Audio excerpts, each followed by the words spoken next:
Welcome. My name is Helen Liu, and I'm the Programming and Partnerships Manager at Cary Library. I'd like to thank the Cary Library Foundation for their support, which enables us to bring programs like tonight's event to you. This program is being recorded and will be posted to the library's YouTube channel. If you have any questions, please submit them to the chat, and Heidi will answer them as we go along. And if you want, go ahead and kind of put into chat where you're joining us from today. That'd be kind of fun. I'm delighted to welcome Heidi McIndoo. Heidi is a nutrition expert, spokesperson, author, and media dietitian with more than 25 years experience as a registered dietitian. She currently works with Hannaford Supermarkets and in corporate wellness. She's the author of When to Eat, What, and the co-author of The Complete Idiot's Guide to 200, 300, 400 calorie meals. In addition, she has written for several magazines, including All You, Today's Diet and Nutrition, Parents, Family Circle, Self-Prevention, Self-Prevention, Fitness, Shape, and Women's Day, and newsletters such as Environmental Nutrition and Women's Nutrition Connection. As a former national media spokesperson for the American Dietetic Association, now the Academy of Nutrition and Dietetics, and current media dietitian, she's been quoted as an expert in hundreds of magazines, articles, and television broadcasts. Welcome, Heidi. I'm so excited to get started. Thank you. Thank you so much for having me. So we have got a busy night. I'm watching where everybody's from. We got a lot of Concord and Lexington. No shocker there. I've got to say, I am in Framingham, and I just watched a Framingham kid be in the Olympics. It was really awesome. Anyways, getting on to our cooking. So we have got not one, not two, but 3 recipes I'm going to try and do in this hour tonight. So if I am speaking quickly, I apologize, but you can watch the recording. But if I confuse you on anything, or if you have any questions about anything, just pop them in the chat, and I can answer them, hopefully. I'll do my best. So tonight's theme is all about sort of meal prep. What can you do so that making mealtime easier?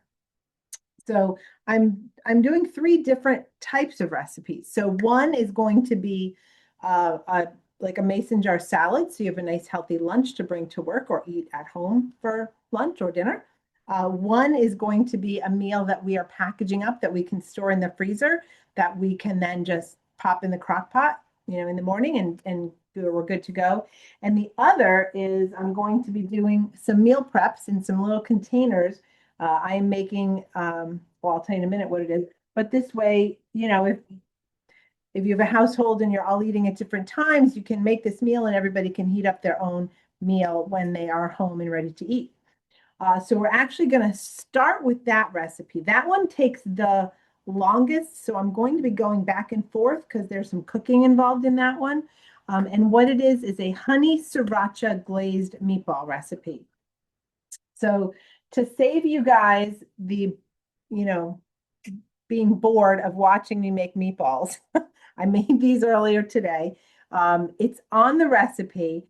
It is just a pound of ground turkey. There's an egg.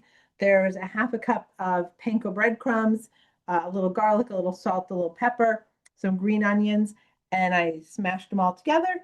I used I believe it's a number 40 scoop, a 40 scoop, which made making my meatballs super easy. And now they are going to go into a 325 oven for about 20 to 25 minutes. So this saves you guys. There we go.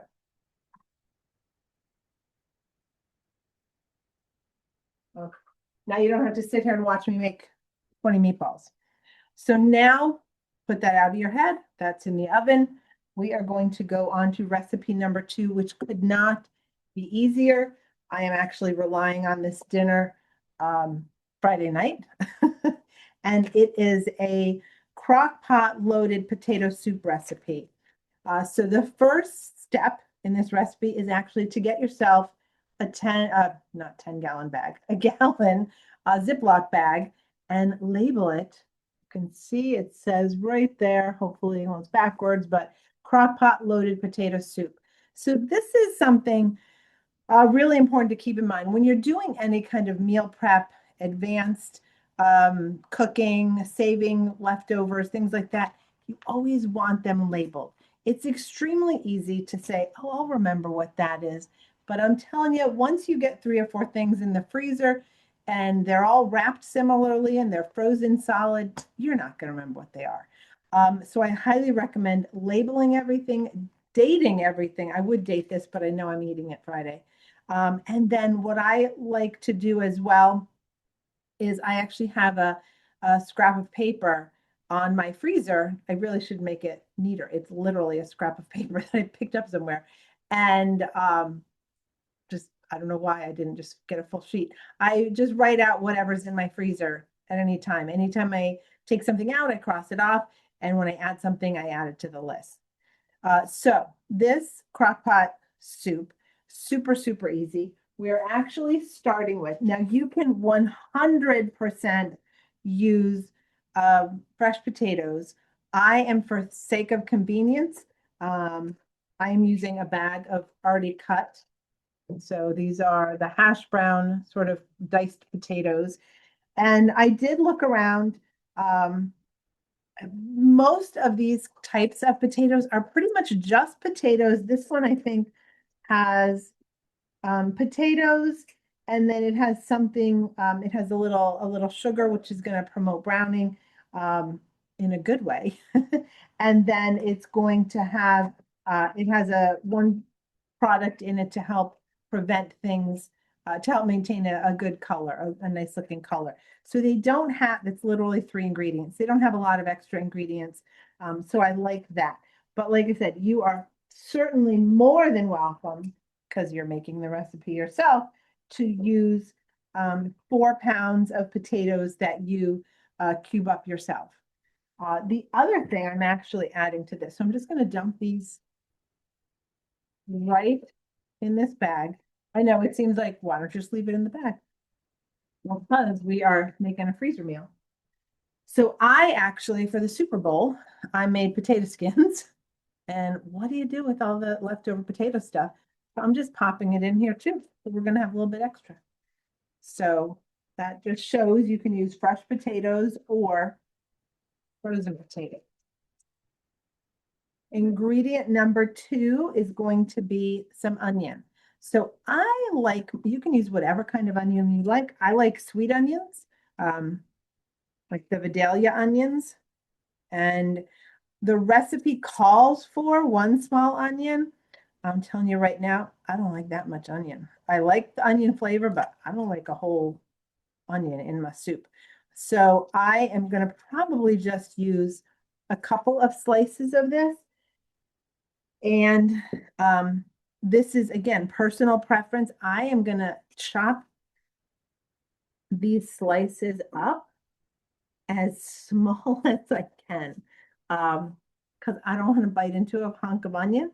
But if you like biting into that big hunk of onion, then certainly go for it. Leave them big. So this is, there we go. All right. So now I've sliced them. Are the fresh potato cubes raw or pre-cooked? So, oh, if you use fresh potatoes, they are raw as well. They're going to cook in for a long time. So yeah, all you're doing to those is peeling them if you want and cubing them up. So I already sliced the onion super, super thin. Now I'm just, if you can see the above camera, there we go. Now what I do when I'm doing onions is I just sort of go this way, as skinny as I can. And then I turn it all around and we go the other way. And I gotta say, this is actually a lot of onion for me. I don't normally use this much onion in anything, but I do like the flavor of onions. So what do you guys? You guys like big hunks of onions, little chunks of onions? You could even, if you were so inclined, you could put these onions in a food processor and puree the heck out of them. So you have like an onion mash, and that would just totally dissolve up in that soup. but I'm not doing that today. Although maybe I should, because now my eyes are starting to tear up.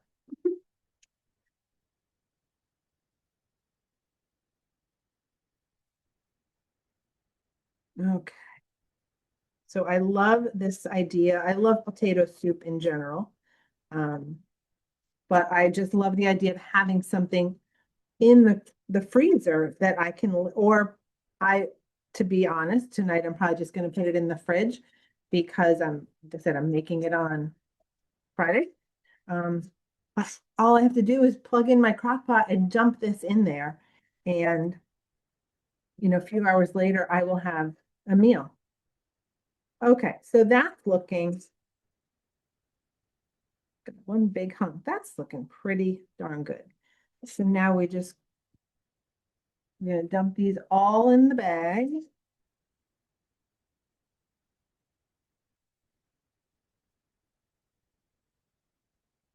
All right, that's looking good. All right, so those are our main ingredients. Um, we are also going to be adding, I'm going to add that last actually. So now the next ingredient is what the recipe calls for is a cup of shredded carrots. This is completely personal preference. I don't like the pre-shredded carrots at the grocery store. I think they are very hard and they stay very hard. I don't know why. So earlier today, I took some carrots. I'm going to actually use this for two of our recipes.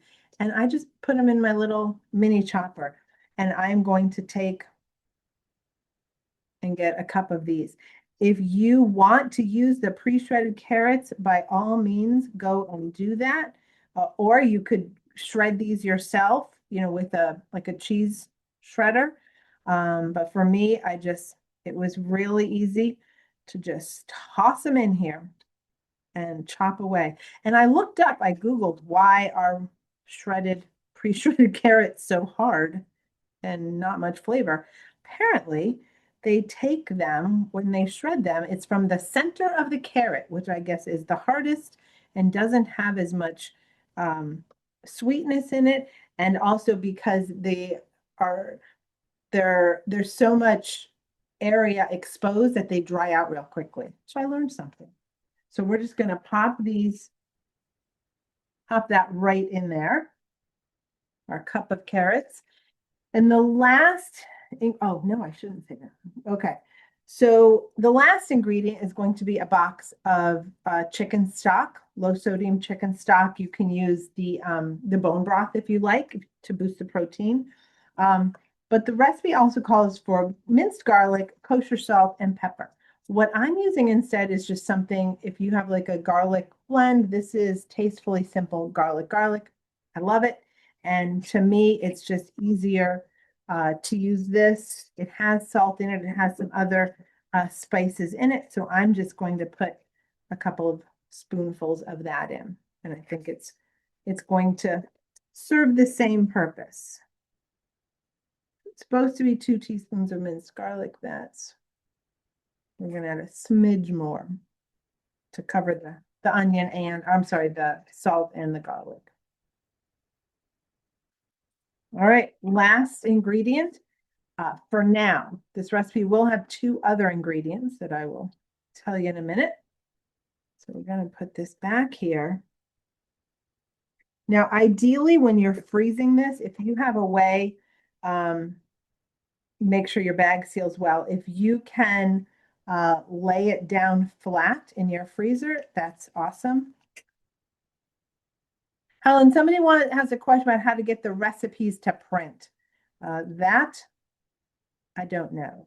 So maybe Helen can jump in the chat and answer that one. Yes, so I can get those recipes from you, Heidi, and then I will send it out. That's right. I forgot I hadn't sent them to you yet. That's okay. We can send them out after the fact so that people can watch today. Perfect. Okay, so we put our chicken stock in here. And now we just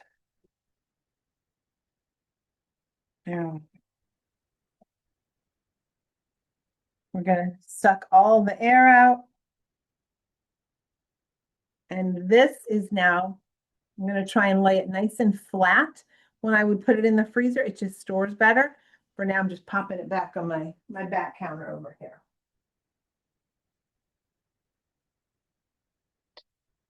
Now, when I'm ready to make that recipe, what I'm going to do is I'm going to put it in a crock pot. If I'm cooking it from frozen, it's going to go in the crock pot on high for about 5 hours or low for 7 to 8 hours. If, say, I just wanted potato soup and I didn't need to make it in advance, or like me, I'm cooking it from not frozen, or if you thaw it overnight in the refrigerator, that's an option as well. Then we're talking high for 3 to 4 hours or low for about 6 hours. And when it's about an hour away from being done, in that last hour, you're going to take a potato masher, whatever kind you have, and mash it. We know we want a thick and creamy potato soup.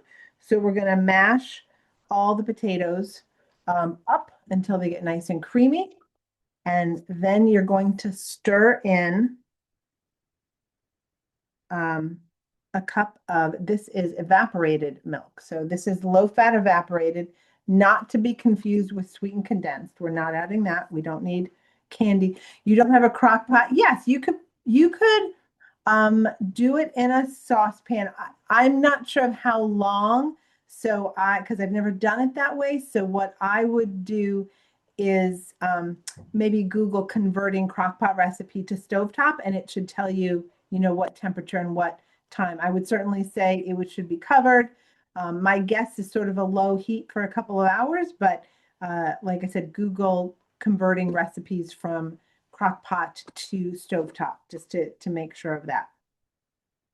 All right, and then we are also going to stir in a half a cup of your favorite shredded cheese. It can be cheddar, it can be Gruyere if you want to be fancy, it could be pepper jack, it can be whatever kind you want. So we're going to stir both of those into our potato soup, and then we're ready to serve it. And to serve it, you can serve it if you want. You can put little chives on top, some green onion. You could add a little bit more cheese, bacon bits, whatever you might like on your loaded potato soup. So that is recipe one. So we have achieved our first recipe, and we're not even 20 minutes in. So now I'm going to check. My meatballs are not done yet. They have about 7 minutes to go. But what I'm going to start doing is I want to work on the sauce for the meatballs, because that has to cook a little bit. So I have a pan over here. And this little thing takes a while to heat up. So we're going to get our pan on here and just move things around a bit. Get that over there. So this, like I said, this is a honey sriracha glazed meatball. So we're making a honey sriracha sauce. Really, really, really easy. Just a handful of ingredients. So we're going to start with sriracha. So sriracha is spicy. If you are not a fan of heat, the thing I like about sriracha, I'm not a huge fan of super spicy, but sriracha to me has an awesome flavor. If you are not a huge fan of heat, I would still recommend using a little bit of sriracha, and maybe just using in like maybe, so we're using 2 tablespoons of sriracha. I would say maybe use a tablespoon. Oh yeah, it's a little spicy.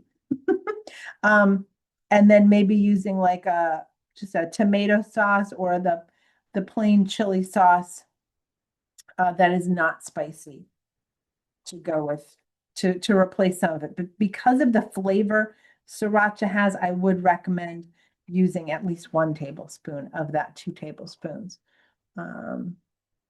Yeah, someone just wrote in, if you're making the soup on the stovetop, I suggest putting the frozen bag in the freezer to start defrost. Yes, that's an excellent idea.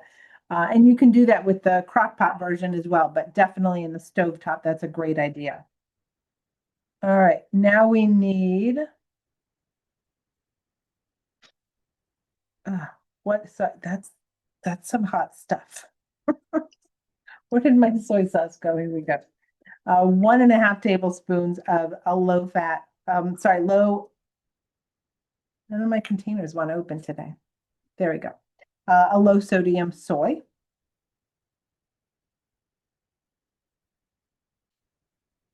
I always like using a low sodium soy for any recipes because it still has salt and we get a lot of salt in everything else we eat. We don't need super, super salty of this. So we're going to move everything we've used over there. We want 1.5 tablespoons of rice vinegar. If you don't have rice vinegar, I would recommend using apple cider vinegar, not white vinegar. If you don't have apple cider vinegar, then certainly use white vinegar. But rice vinegar, so we're doing 1.5 tablespoons of this as well. It's really, the sauce is really easy to remember amounts. Rice vinegar has a sort of a sweetness to it, which apple cider vinegar has as well. So that's why I would recommend the cider vinegar as an alternative to the rice vinegar. But like I said, if you don't have that, certainly go ahead and use, use what you have, use the white vinegar. All right. So I said this was a honey sriracha. So we gotta get a honey. So how much honey do we think we're putting in here? Anyone want to guess? 1.5 tablespoons. And this helps cut the, here we go, one. Oh, you know what I should have, I'm gonna do this. Oh, no, it's not the same amount. I was gonna say I should have used my sesame oil in here and the honey would come out better, but I don't need that much sesame oil. Okay. Honey. Now we have a half a tablespoon of fresh ginger, fresh grated ginger. I gotta tell you, once I found out about this stuff, I stopped grating my own ginger. This stuff is awesome. I'm going to turn this down a little. So this is just ginger. If I read the ingredient list, which I can't because it's green on a clear background, but this is awesome. So our sauce is starting to bubble. What we want to do with this is bring it to a boil over a medium heat, and then we're going to let it simmer for 8 to 10 minutes. So we're adding our half a tablespoon of ginger. There we go. Heidi, is it possible to scoot the induction stove top over a little bit to, yes. There we go. Yep. Up, perfect, thanks. Yep. And these are sticky, so I'm getting rid of them here. All right. And now we just have a 1/4 teaspoon of, now we're going to turn this down here. 1/4 teaspoon of sesame oil. So just a smidge. There we go. And last but not least, garlic. So we want 1 to 2 garlic cloves. The ginger brand, I don't think I have it on the recipe. It's called Gourmet Garden. So they also sell these, which I love. I get my freeze-dried herbs this way. They're fresher than like the dried ones in the baking aisle, and I just love them. All right, so 2 cloves of garlic, and we're going to check our meatballs.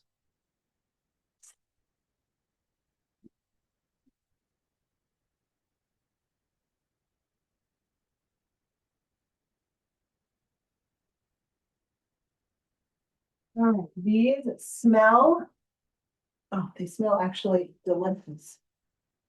So we have our done meatballs. They're turkey meatballs. They pretty much look exactly like they looked when I put them in the oven. But they are cooked, I can tell. All right, so we're gonna just set those there. And get back to our garlic. So I got to say, I've never purchased pre-peeled garlic before, but I was gifted this, a little bag full, and man, it's like a game changer. I might have to buy it for myself. What kind of pan are the meatballs on? They're on a silicone pan, but if you give me a minute, I might be able to tell you the brand. It's awesome. I have a muffin pan like this, and tonight I made dinner I have a square pan like this. Okay. One. And I love grating my ginger on a little microplane grater because then it really gets nice and fine and well distributed. You just want to be very, very careful of your fingers. All right. Give a little tap, give a little scrape. Put this in the sink. All right, and if we can see, can't really see that. Where are we? Yeah, it's too dark to see, but it's starting to thicken up a little bit. So what we want this to do, it came to a boil, and now we're just going to let it set, simmer gently. Make sure, yeah, I've got it on low here for about 8 to 10 minutes while we are making our next recipe. So these pans, to answer that question, they are a brand called Henning Lee, Henning, Lee, Lee. And yeah, they're awesome. So so these, unlike a lot of silicone pans, you can put these right on the grates in your oven. You don't need to have them on another base, and there's some sort of metal in the edges, so they're solid there. But I was nervous about roasting things on these and getting them discolored, but they've been awesome. All right, so those are our pans. So now we finished our crock pot soup. Now we're going to work on a mason jar salad I'm just going to stir our sauce every few minutes here. So I am making a chopped black bean and corn mason jar salad. And so the recipe actually makes 5 salads, but for tonight's, yes, oh yes, stirring that, Henning Lee silicone sheet pan. For tonight's purposes, I'm making one, so I'm paring down the ingredients a little bit. I will tell you, and the recipe tells you what the amount is for 5, and then I'm just going to, do a little bit. So we want to start with, yeah, here we'll do this. We want to start with a quart jar. This is, you can use a real ball jar. This is actually something I had picked up from Pampered Chef. It's made just for mason jar salads, and it's cool because if you want like crunchy stuff or whatever, it has a little section here. This salad doesn't have that, so we don't have to worry about it. All right, so we want to put in, first ingredient is salsa, your favorite kind of salsa, whatever you want. It's going to be about about 1.5 tablespoons. Whenever you're making mason jar salads, the idea is your dressing kind of ingredients go on the bottom, and then the firmest ingredients go next, and then you layer all the way up, ending with your salad. I'm sorry, your lettuce. Because if the lettuce and the dressing get too near each other, they get all soggy. So we want to keep those separated. Our next ingredient is actually non-fat, plain Greek yogurt, whatever kind you want.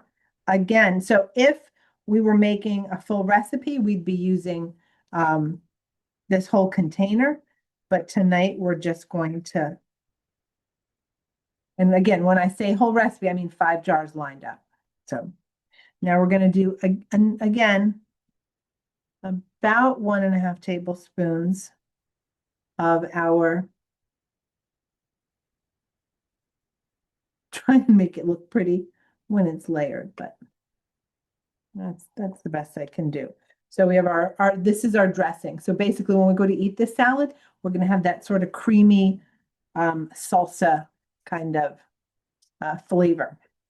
All right, the next thing we want to add is, and we're going to need our cutting board again. So we've got some options here. So I am using a plum tomato.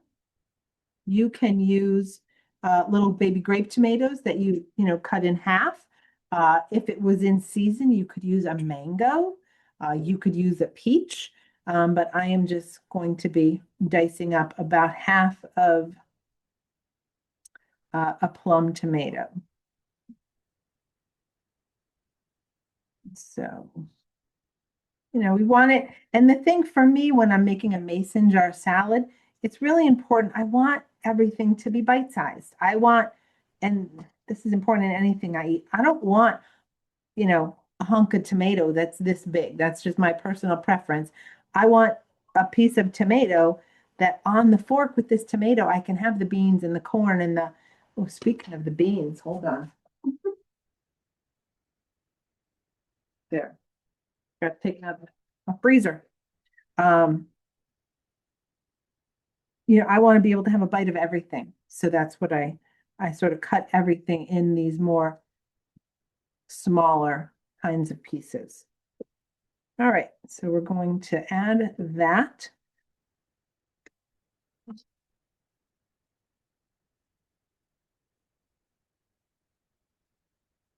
There we go.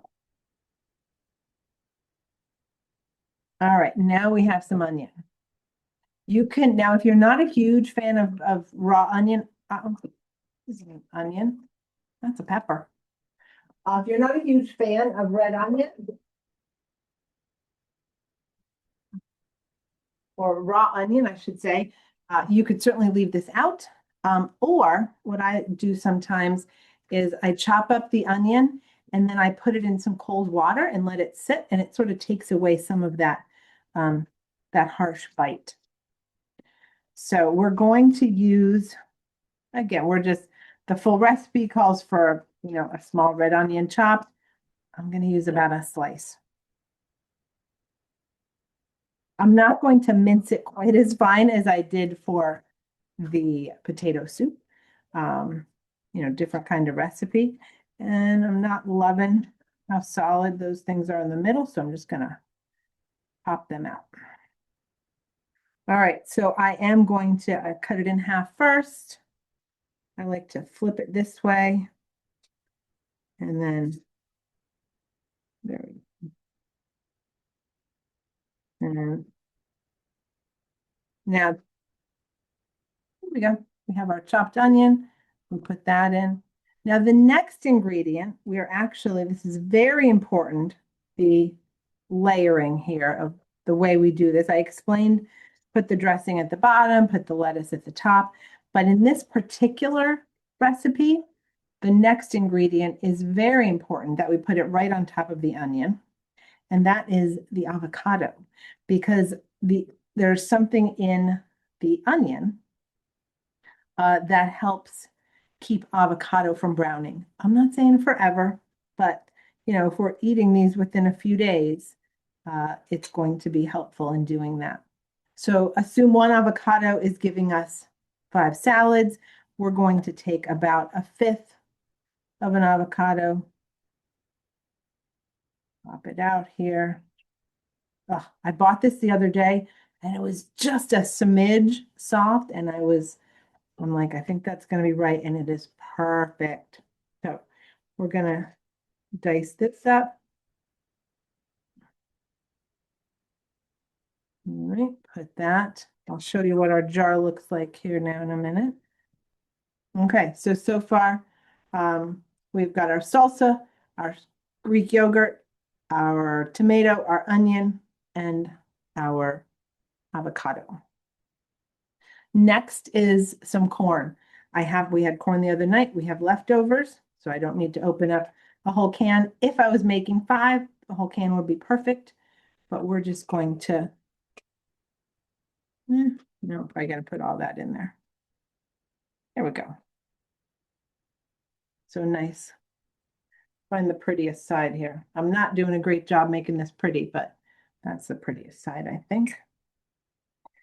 All right, now this recipe calls for 2 cans of black beans. I don't always have black beans in my freezer, but I have sometimes my kids both like quesadillas, and we don't, they like beans in their quesadillas, but if I don't have leftover beans and I open a whole pan, I just recently thought, oh, I bet I could freeze black beans. And so I did. I spread them out on a cookie sheet and I froze them. So again, my idea was to get these out a little earlier in the day. Oh, but you know what? If I froze them like you would strawberries or blueberries, I spread them on a cookie sheet. So they're not really sticking together too much. You can see they're still jiggly. So we want about just shy of a half a can, considering we're using 2 cans if we were making 5 salads. So that's not bad. I'm going to get this out of my way. All right, 2 more ingredients. One is a cheese, and then we'll throw our lettuce in. And then, oops, we have a bean got lost in my avocado. And then we are done with our second recipe. So I am using a pepper jack cheese. So the full recipe calls for about 5 ounces, which is, about 2/3 of this. So we want just about an ounce of cheese. So again, if you have some cheese, lying around, you could use cheddar, you could use Colby Jack. Like I said, I'm using the pepper jack today because I like the flavor with this, but you make it your way. Like I said, we want about an ounce of this. So I'm going to just cut off. That's about an ounce. And then I'm going to cube it up, just like I did the tomatoes. I don't want a hunk of cheese. I don't want this salad to have 2 giant hunks of cheese. So I'm going to, we got to stir our sauce here. And I think turn it off. Okay. So I'm going to take our hunk here and I'm going to cut it the long way. And then each of these halves are going to get cut the long way. So I'm sort of making cheese sticks, basically. So now I turned my one big square into 4 little squares. And now I'm going to make them tiny, tiny cubes. Just like that. Now we take our salad and we sprinkle it all around. So now so the whole thing, if you've never had a mason jar salad before, the idea is, when you're ready to eat it, so you store it in the fridge like this, you bring it to work. When you're ready to eat it, you shake, shake, shake, shake, shake, dump it upside down, let the dressing mix all around and get a little bit of everything. That's fine. You can also, where'd my lettuce go? You could also dump it into a bowl and stir it around. For some salads which are packed really tightly, that option may work better. So now the rest of this is just lettuce. Nice and easy. Gonna put a little bit more in here.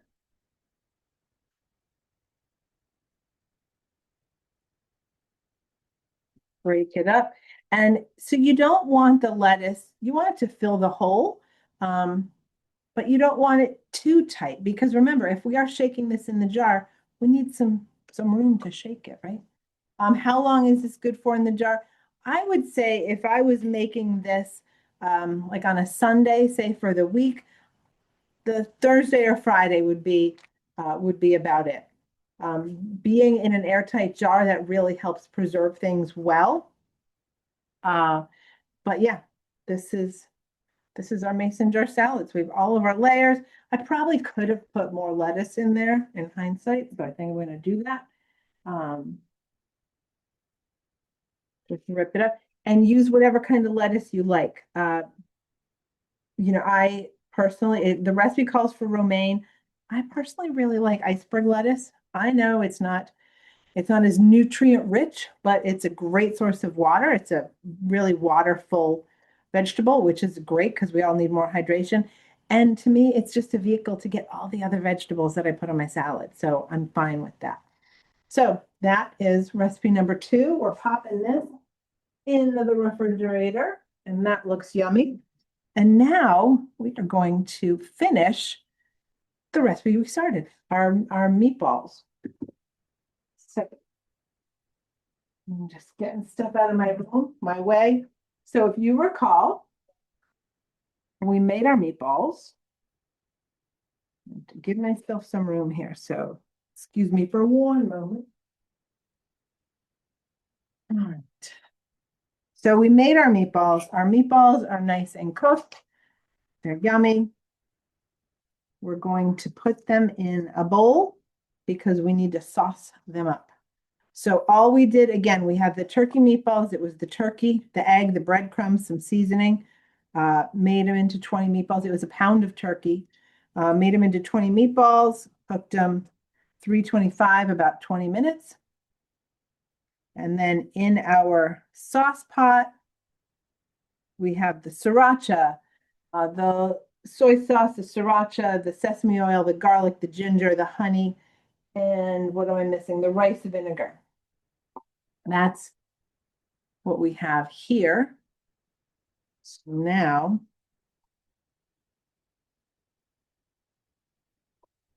oh, I'm going to have cleaning up tonight, huh? All right. So now we take our, put that there. Take our yummy, so that chili's still getting me. Whoops, let's make sure we can see what we're doing here. All right, get all of our yummy sauce. Toss our meatballs, and I just realized I need my tongs back. All right, so we're just gonna mix our meatballs up. Now, you see these people, influencers and Pinterest or whatever, and they all have all their matching containers for all their meals. I don't have matching containers. I have 2 of each kind of container. So I have partially matched containers. But these are going to work. Ideally, you're going to want either oven or microwave safe containers. But if you don't have that, just take the food and put it on a plate when you go to heat it up, and that works fine. So I've got 2 Pyrex dishes and 2 Lock and Locks. So that's what we have. So another thing I did ahead of time is I made some brown rice. I made about 3 cups of brown rice, and I'm going to divide it evenly in our containers. Everybody's going to get about 3/4 of a cup. We're making 4 containers here. In hindsight, a bigger spoon would have been useful. How many have done like meal prep like this? What kinds of things have you made ahead? So part of what I like about, it's not really meal prep, but when I think about meal planning, I think about what I call next overs. So, what can you have for dinner one night that you can turn into something else? So, for example, when I make for my husband's birthday roast beef and mashed potatoes and gravy and corn, a couple nights later, we're having beef pot pie because I have the beef, I have the corn, I have the potatoes, I have the gravy. I toss it all together in a pie plate, put a crust on it, and boom, we've got a very cheap second meal. Something like, say you're going to have meatloaf. All right, well, it doesn't take any more work to make one meatloaf as it does two. Just dump everything in two different bowls. And you put one meatloaf in the oven for dinner, right? And the other one, you can either freeze it, and now you have meatloaf ready for another night, or you make that into meatballs. You get your favorite sauce from the store or some homemade sauce from the freezer, and you've got spaghetti and meatballs for a quick dinner one night. Now you have leftover meatballs, and you get some buns and some cheese, and you have meatball subs. So you did the work once, and you planned so you would get a few different meals out of it. So I told you I was going to use these carrots again. So again, same. This recipe also calls for shredded carrots. Um, yeah, and that's not my thing. So I am going to divide these basically. We're going to make a nice little row, make it all pretty here. So this will give us our veggies, our carbs, our fiber-rich grain, and then we have our protein in our meatballs. So we're getting a nice rounded meal here. And these, when you're ready to eat these, so you can eat this as is, or you just, again, if you're using the Pyrex, you can pop it in 350 oven, maybe 10 minutes, or you can heat it just in the microwave. Uh, it depends on your microwave. Could be, 2 minutes, could be three. Really got to know your own microwave there. All right, and now all these awesome meatballs. So every meal gets 5 meatballs. So we just put them in here. Now, another thing, if you wanted to do this, you could double up on the sauce and keep the sauce, in the fridge. And when you heat it up, if you're one of those people that like saucy stuff, when you heat it up, just add a little bit of extra sauce all over the rice. I think I would totally do that. We will have a little bit of extra sauce in our bowl here. So I will probably just set that aside in a container and use it when I go to heat these up.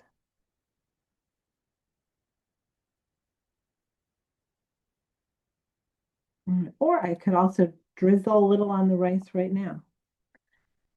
All right, so there we go. We have got, that's fine. I think it looks better in these little containers. So here is show everybody, our nice little, ready to eat, ready to heat meal. And this could be, I said the mason jar soup was something you could bring to work, but you could totally bring one of these to work as well.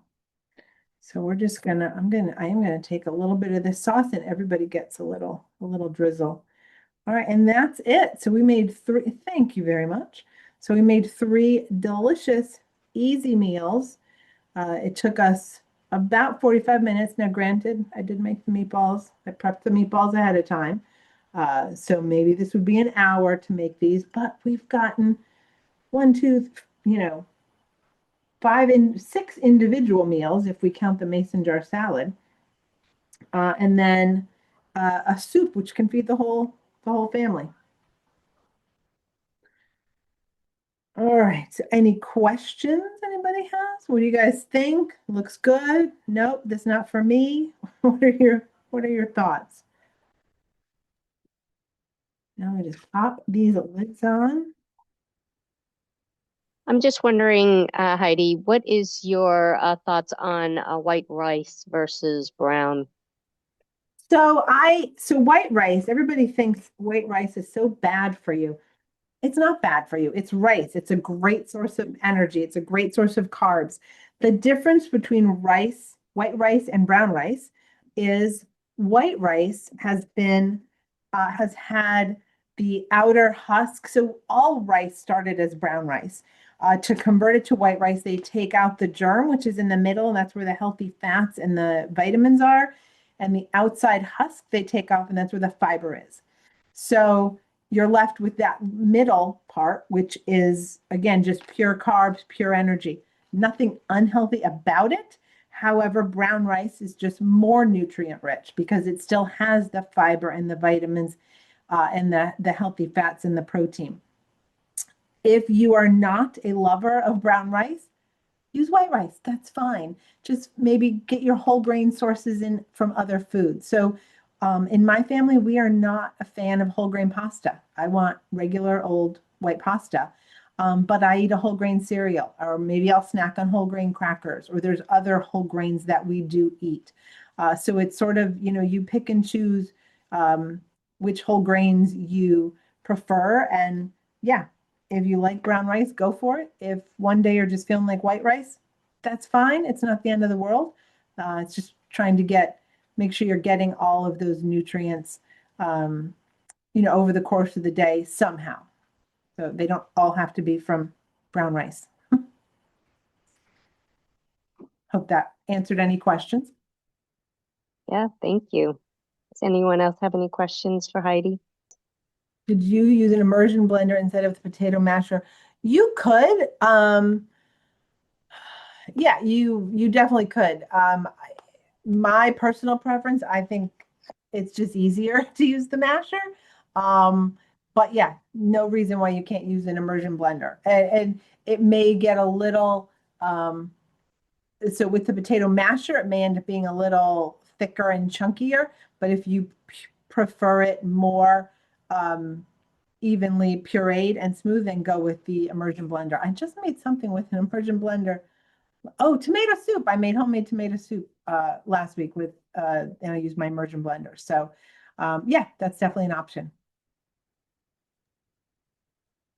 Well, you are very welcome. Thank you for joining me. There was one question from Francesca. She's asking, do you freeze them? Can you reheat in the microwave from frozen? Meaning these meals, I was just thinking, I bet somebody's going to ask me that. I have not frozen these yet. Um, when I've made them, I just didn't freeze them. I don't think I did. Maybe I did because I didn't eat them all the same week. Um, so yeah, you can definitely freeze them because it's cooked rice. Oh, you know what? The carrots are raw though, and raw veggies don't always freeze that well. I would so being completely honest with you, I will probably freeze one of these as an experiment and see how it goes. The turkey and the rice will freeze fine. So maybe if you put these together and left out the carrots, you could do it that way and then add a veggie when you are ready to eat them. They may work out better that way, freezing them without the raw veggies and then adding veggies in when you're ready to eat. But yeah, Um, yeah, I prefer personally to thaw things and heat them first, heat them after I thaw them. But in today's life, you're not always thinking a day ahead what you might want for lunch the next day. So I don't think um, freezing them, heating them from frozen would be a problem. You'll just have to, stir it, maybe cut the meatballs in half once they start to thaw out or heat up a little bit.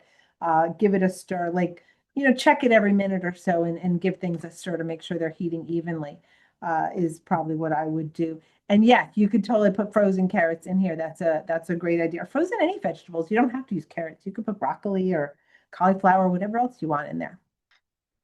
Well, wonderful. We are just at 8 o'clock right now. So thank you so much, Heidi, Thank for you. a wonderful presentation. We look forward to receiving the recipes so that everyone can make these at home. Yep. Marianne says, you've inspired me to start cooking more. Yay. And that's so my big thing, you said, especially when you retire later this year, my big thing, if you can do like a lot of work on one day, like getting a few meals prepped or making a couple of homemade meals and then just filling up your freezer with like, if you make a lasagna, freeze half of it in individual portions. If you make mac and cheese, divide it up in individual portions. Then you're only cooking a couple days a week, and the rest of the week you're just pulling homemade food out of your freezer.